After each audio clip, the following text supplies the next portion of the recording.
أشرق دربي بالقرآن فشكرا يا رب. اللہ تعالیٰ کا قرآن بتاتا ہے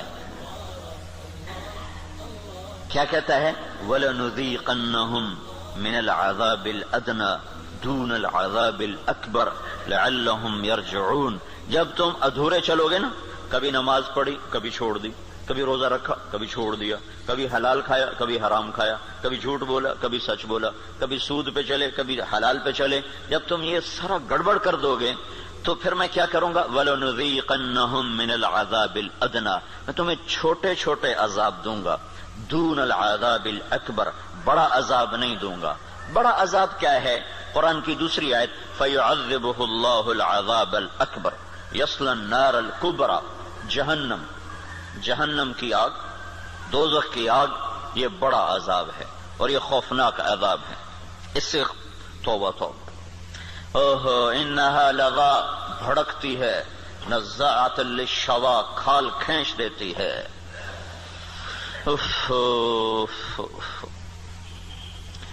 اللہ تعالیٰ کہہ رہا ہے میں چاہوں گا کہ تمہیں دوزخ میں نہ ڈالوں، یہیں صاف کروں.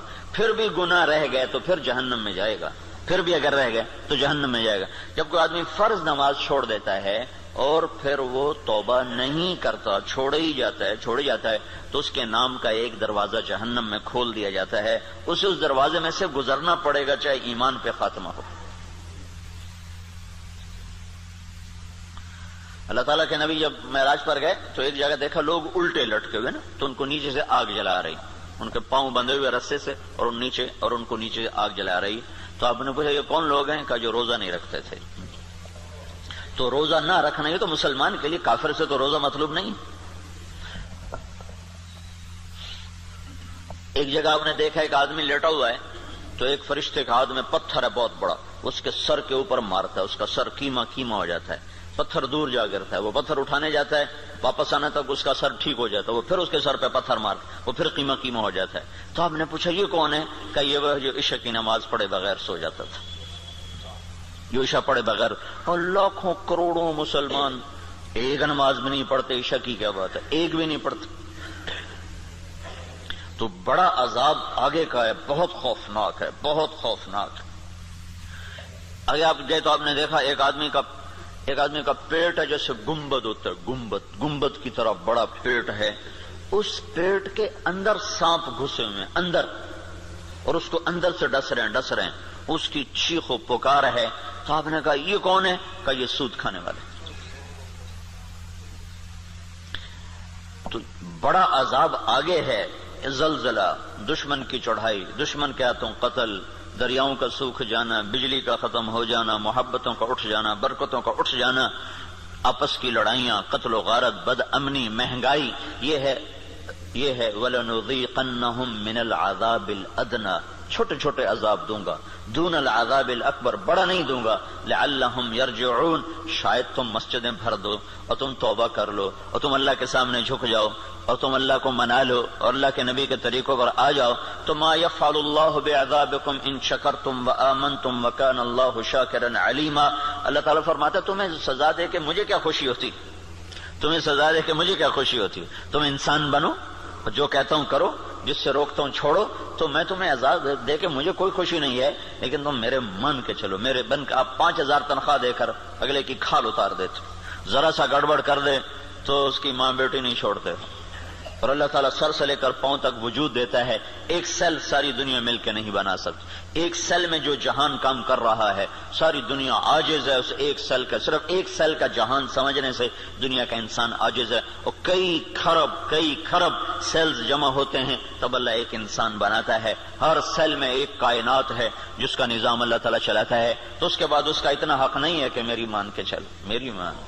اطیع اللہ وَأَطِيعُ الرَّسُولَ، اللہ کی مانو اور اللہ کے رسول کی مانو، اپنی مرضی پہ نہ چل. اور پھر اس میں اللہ تعالیٰ ایک ہمارے ساتھ سودا کرتا ہے کہ عبدی انت ترید وانا ارید ولا يكون الا ما ارید فان سلمت لي فيما ارید كفيتك فيما تريد وان لم تسلم لي فيما ارید اتعبتك فيما تريد ولا يكون الا ما ارید. اے میرے بندے ایک تیرا ارادہ ہے، ایک تیرے رب کا ارادہ ہے۔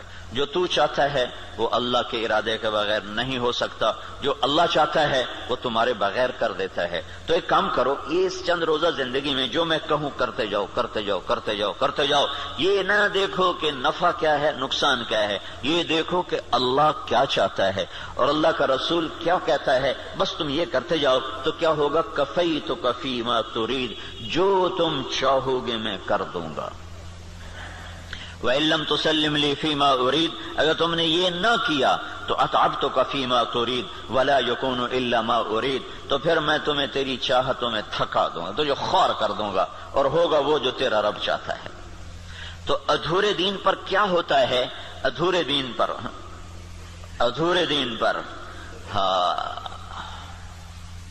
اللہ تعالیٰ یوں کہتا ہے ضرب اللہ مثلا قریۃ كانت آمنة مطمئنة يأتيها رزقها رغدا من كل مكان فكفرت بأنعم الله فأذاقها الله لباس الجوع والخوف بما كانوا يصنعون۔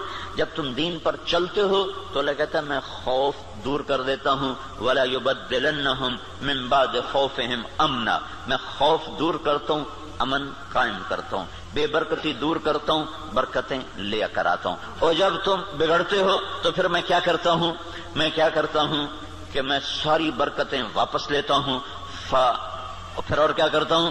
پھر میں خوف طاری کرتا ہوں اور بھوک طاری کرتا ہوں۔ فَأَذَاقَهَا اللَّهُ لِبَاسَ الْخَوْفِ وَالْجُوعِ، جب تم میری مانتے ہو تو زمین آسمان تمہاری نوکری کرتے ہیں، اور جب تم پھر ٹکراتے ہو تو پھر کیا ہوتا ہے کہ میں برکتیں واپس لیتا ہوں اور بھوک اور خوف کا لباس پہنا دیتا ہوں۔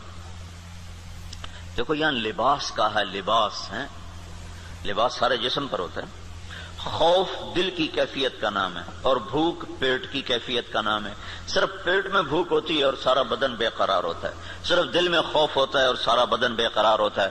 اور اگر جسم کے ایک ایک رونگٹے میں بھوک پڑ جائے اور ایک ایک رونگٹے میں بھوک ڈال دی جائے اور ایک ایک رونگٹے میں اللہ تعالیٰ خوف ڈال دے تو پھر اس آدمی کا کیا حال ہوگا، یا اس معاشرے کا کیا حال ہوگا جس کے روئیں میں خوف اور بھوک کو ڈال دیا جائے۔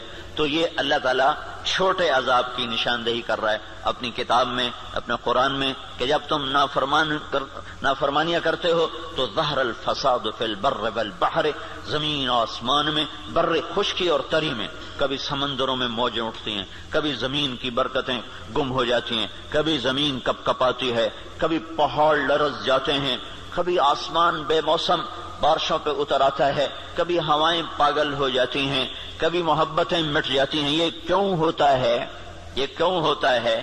جب تم بما کسبت ایدی الناس، یہ تمہارے اپنے ہاتھوں کی کمائی سے ہوتا ہے، تمہارے اللہ کا نہ ارادہ نہیں، تمہارے اپنے ہاتھوں سے ہوا ہے۔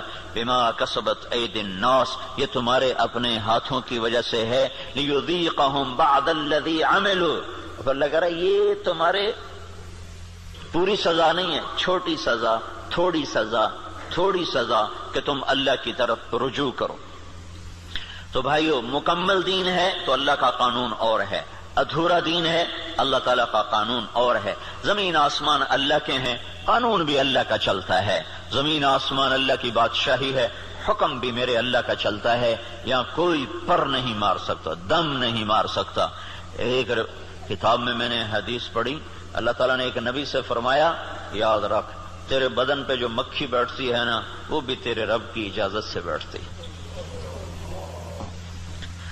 اور قرآن دیکھو ما تسقط من ورقۃ الا يعلمها، پتے کو کہو کہ اللہ کی مرضی کے بغیر گر کے دکھا دو۔ صرف فیصلہ آباد کے درختوں کے پتے گنو تو گنے نہ جائیں، صرف پاکستان کے درختوں کے پتے گنو تو گنے نہ جائیں، تو کل کائنات میں کتنے جنگل، پھر سمندر کے جنگل جو پانی کے اندر درخت ہیں وہ زمین کے درختوں سے زیادہ ہیں۔ اللہ نے پانی کے اندر بے شمار جنگل بنایا ہوا ہے، تو آپ نے اس کی شہنشاہی دیکھو کیا کہتا ہے، ایک پتا بھی گرتا ہے تو تیرے رب کے امر کے ساتھ ہے، تیرا اللہ اسے جانتا ہے۔ جاننے کا مطلب ہے کہ اس کے امر سے گرتا ہے۔ ولا حبہ، کوئی دانہ، فی ظلمات الارض، زمین کے اندھیروں میں، ولا رطب ولا یابس، کوئی خشک و تر، الا فی کتاب میں مبین، ہر شے تیرے رب کی کتاب میں ہے۔ کتنی بڑی بادشاہی کا مالک ہو، اور ہم بے وقوف لوگ اسی سے ٹکرانا شروع کر دیں تو ہم سے بڑا دیوانہ کون ہوگا؟ جھوٹ کے بغیر کام نہیں چلتا. سبحان اللہ، یہ مسلمان کہتا ہے. سود کے بغیر کام نہیں چلتا. یہ مسلمان کے جب بول ہوں تو زمین آسمان کانپے نہ تو کیا کرے؟ الا لعنت اللہ علی الکاذبین. اللہ نے کہا غور سے سنو، جھوٹوں پہ اللہ کی لعنت. اور یہ سب تاجر کہتے ہیں جھوٹ کے بغیر کام نہیں چلتا. ایک تاجر نے نا، اچھا بڑا تاجر تھا، وہ 3 دن لگا داڑھی رکھ لی چھوٹی چھوٹی. تو مجھے بڑی خوشی ہوئی. کچھ دن بعد ملاقات ہوئی تو شیو کیا ہوا. میں نے کہا یہ کیا کیا؟ کہنے لگا جو سارا دن جھوٹ بولنا پڑتا تو میں نے شیو کرا دیا. میں نے کہا اللہ کے بندے، کوئی داڑھی کی وجہ سے جھوٹ حرام ہے؟ جھوٹ تو کلمے کی وجہ سے حرام ہے. اب تو نے 2 گناہ شروع کر دیے، داڑھی بھی منڈائی، جھوٹ بھی بولا. تو اب داڑھی منڈانے سے جھوٹ حلال ہو گیا. جھوٹ کا حرام ہونا داڑھی کے ساتھ نہیں ہے، جھوٹ کا حرام ہونا کلمے کے ساتھ. کہ تو کلمہ پڑھ کے جھوٹ، تو یہ کیوں کہتا ہے کہ داڑھی رکھ کے جھوٹ بولوں مجھے شرم آتی ہے؟ تو یہ کہ کلمہ پڑھ کے جھوٹ بولوں مجھے شرم آتی ہے. کلمہ پڑھنے کے بعد جھوٹ بولنا بے حیائی ہے نا کہ داڑھی رکھنے کے بعد. داڑھی تو سکھوں نے بھی رکھی ہوئی. یہ میرے اللہ کے نبی کا امر ہے، حکم ہے. یہ اور حکم ہے، وہ اور حکم ہے. ایک کی وجہ سے دوسرا چھوڑ دوں، ایک کی وجہ سے دوسرا چھوڑ دوں، یہ کہاں کی نادانی ہے؟ تو اس کو بات سمجھ میں اس نے پھر رکھ لی. تو اب جب تاجر کہے جھوٹ کے بغیر کام نہیں چلتا، سود کے بغیر تجارت نہیں چلتی، اور اللہ کہے لعنت اللہ علی الکاذبین، جھوٹوں پہ اللہ کی لعنت، اور اللہ تعالیٰ کہے فاذنوا بحرب من اللہ ورسولہ، یا سو چھوڑ دو یا اللہ اس کے رسول سے جنگ لڑنے کے لیے تیار ہو جاؤ. ہماری تو جنگ اللہ امریکہ سے تھوڑی ہماری جنگ ہے، یا ہندوستان سے تھوڑی ہماری جنگ ہے، یا اسرائیل سے ہماری جنگ. تو ہماری تو اللہ سے جنگ ہوئی پڑی. اللہ ہمارے خلاف جنگ کر رہا ہے. اصل تو مقابل میں اللہ آیا ہوا ہے، اللہ اس کا رسول آیا ہوا ہے. صرف اللہ اکیلا نہیں ہے، یعنی ایسا اعلان اللہ نے کسی جگہ کیا ہی نہیں. تو کتنی بے غیرتی ہے کفر. دنیا کا سب سے بڑا گناہ ہے کفر. دنیا کا سب سے بڑا جرم ہے شرک اور کفر، کہ شہنشاہ اعظم خلاق علیم کو نہ ماننا، یا ماننا تو اس کا شریک ماننا. اللہ تعالیٰ نے اس کے لیے نہیں کہا کہ میں تیرے خلاف لڑائی کروں گا.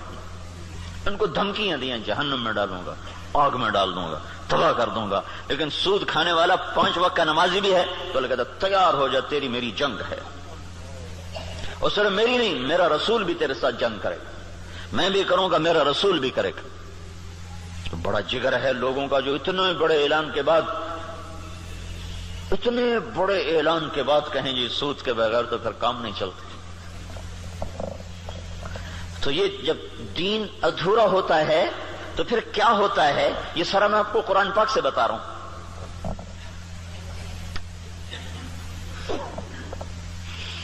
ہائے ہائے میرے بھائیو، اگر اللہ کے رسول کی ہمیں پشت پناہی نہ ہوتی تو اللہ کی قسم ہم بندر خنزیر بن چکے ہوتے. دعا دو اس مدینے والے کو جو اتنا رویا ہے. کوئی نبی اتنا نہیں رویا کہ اللہ کو جبریل بھیجنا پڑے کہ بس کر اتنا نہ رو. کوئی نبی اتنا نہیں رویا ہے. اور تمہارا نبی اتنا رویا ہے کہ 1 دفعہ نہیں سینکڑوں دفعہ جبریل آیا ہے، یا رسول اللہ، اللہ کہہ رہا ہے اتنا نہ رو. اور اس کو چھوڑو، قرآن کی گواہی سنو، قرآن کی جو قیامت تک پڑھا جائے گا، قیامت تک پڑھا جائے گا. اور ہر گھر میں ہے. حدیث پاک تو انہی کے گھر میں ہوگی جس کو تھوڑا حدیث کا علم ہے، لیکن قرآن تو ہر پڑھے لکھے ان پڑھ کے گھر میں ہوتا ہے. تو میرا اللہ قرآن میں اپنے نبی سے کہتا ہے فَلَا تَذْهَبْ نَفْسُكَ عَلَيْهِمْ حَسَرَاتٍ. میرا نبی، یہ انسانوں کے لیے اتنا نہ رو کہ روتے روتے تو خود ختم ہو جائے. یہ اگر ان کے آنسو نہ ہوتے اور ان کی دعائیں نہ ہوتی اور ان کا رونا دھونا نہ ہوتا تو اللہ ہم پر بھی ایسے ہی رندہ چلاتا جیسے پہلی قوموں پہ رندہ چلا کہ بندر بنا دو، خنزیر بنا دو، پتھروں سے دبا دو، پانیوں سے بہا دو، ہواؤں سے اڑا دو، کر دیتا. اللہ کی ہم سے کیا رشتہ داری، کیا تعلق؟ ان اللہ لغنی عن العالمین. اللہ کہ میں سب سے بے نیاز، سب سے غنی. سب سے پہلا رسول نوح علیہ الصلوۃ والسلام، اور 5 بڑے رسولوں میں ایک نوح علیہ السلام، ابراہیم علیہ السلام، موسیٰ علیہ السلام، عیسیٰ علیہ السلام، محمد صلی اللہ علیہ وسلم. 5 بڑے رسولوں میں 1,24,000 نبی اور رسول، 313 رسول، پھر 313 میں 5 سب سے نمبر اعلیٰ نمبر، ان میں سب سے بڑے محمد الرسول اللہ صلی اللہ تعالی علیہ وسلم ہیں۔ تو اللہ تعالیٰ نوح علیہ السلام سے اللہ نے کہہ دیا انی اعظک ان تکون من الجاہلین۔ اللہ اکبر، اللہ اکبر۔ نوح دوبارہ سفارش کی تو نبوت جا سکتی ہے، اللہ اکبر، حالانکہ اللہ نے لینی نہیں تھی، لیکن اللہ نے اپنی بے نیازی دکھائی ہے کہ میں نے تمہیں کہا تھا کافر کے لیے دعا نہ کرنا، کافر کے لیے دعا نہ کرنا، اور یہ کافر ہے، انہ لیس من اہلک انہ عمل غیر صالح فلا تسألنی ما لیس لک بہ علم انی اعظک ان تکون من الجاہلین۔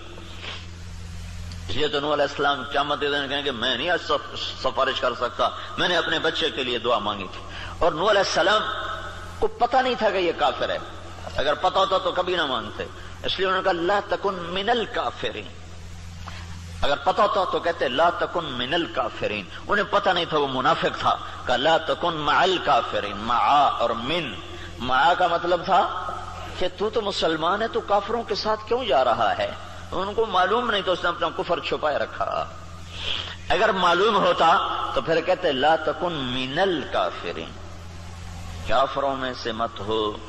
تو نے کہا نوح دوبارہ بات نہیں کرنی ہے، دوبارہ نہیں بات کرنی ہے، تو اللہ تو اتنا بے نیاز ہے تو ہماری کیا حیثیت، یہ تو اس سے محمد مصطفیٰ سے اللہ نے پیار ہی ایسا کیا ہے کہ اس کے طفیل ہم بھی نبھ گئے،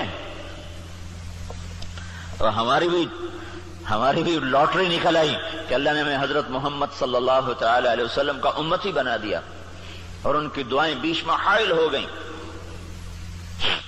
یا رب امتی امتی یا رب امتی امتی، کہ آخر ایک رات آپ رو رہے ہیں اور کہہ رہے ہیں یا اللہ، ابراہیم علیہ السلام نے کہا تھا فَإِنَّهُ مِنِّي وَمَنْ عَصَانِي فَإِنَّكَ غَفُورٌ رَحِيمٌ، یا اللہ جو یہ آپ نے بات دہرائی قرآن کی آیت، پھر کہا یا اللہ عیسیٰ علیہ السلام نے تجھ سے کہا تھا ان تعذبهم فإنهم عبادك وإن تغفر لهم فإنك أنت العزيز الحكيم، اے میرے رب تو انہیں معاف کر دے، تو مہربان ہے، تو انہیں پکڑ لے تو رب ہے، عذاب دینا تجھے حق ہے، معاف کرنا بھی تیری رحمت ہے، تیری مرضی ہے۔